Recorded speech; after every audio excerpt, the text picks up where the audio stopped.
Salut, c'est JP de Comptoise Radio. Samedi 14 et dimanche 15 mars, Luxeuil accueille le futur du basket français avec les quarts et demi-finales de Coupe de France U18 avec l'Asvel, la JDA Bourgogne-Dijon, Gravelines Dunkerque et Antibes.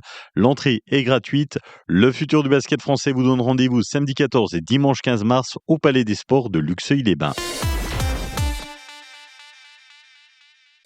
Comptoise Radio, conseil d'experts. Bonjour Joanne Perron. Bonjour. Spécialiste et formateur en intelligence artificielle en Franche-Comté. L'IA, ce n'est pas que du logiciel. Et oui, on parle beaucoup d'intelligence artificielle, de ChatGPT, de Gemini, des robots qui écrivent, qui dessinent, qui répondent à nos questions. Mais pendant que le débat s'enflamme sur les usages visibles, quelque chose de beaucoup plus discret est en train de se jouer. La France attire massivement des investisseurs étrangers pour construire des data centers. Autrement dit, des bâtiments remplis de serveurs. Selon un rapport international publié en 2025, la France est même devenue le premier pays au monde en montant investi étranger annoncé pour en construire de nouveaux.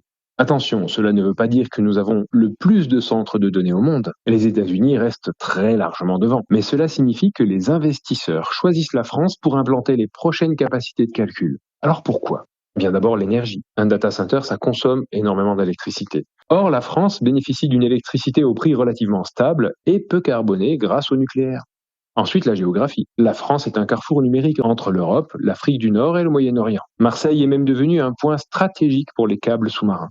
Et puis, il y a le cadre juridique, perçu comme stable et conforme au règlement européen de protection des données. Mais derrière ces investissements, il faut rappeler une chose simple. L'intelligence artificielle n'est pas immatérielle.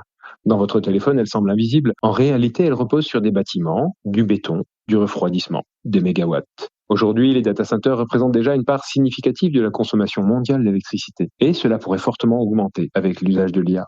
Alors est-ce une bonne nouvelle ? Eh bien oui, parce que cela signifie des investissements, de l'activité économique, une place stratégique en Europe, mais cela pose aussi des questions, de la pression sur le réseau électrique, des besoins en refroidissement, des arbitrages énergétiques dans un contexte de transition écologique. La vraie question n'est donc pas est-ce bien ou mal, mais plutôt avons-nous une stratégie cohérente ? Parce que l'intelligence artificielle ne se joue pas seulement dans les algorithmes, elle se joue aussi dans les infrastructures. Et elles sont bien réelles. Merci Joanne Perron, spécialiste et formateur en intelligence artificielle en Franche-Comté.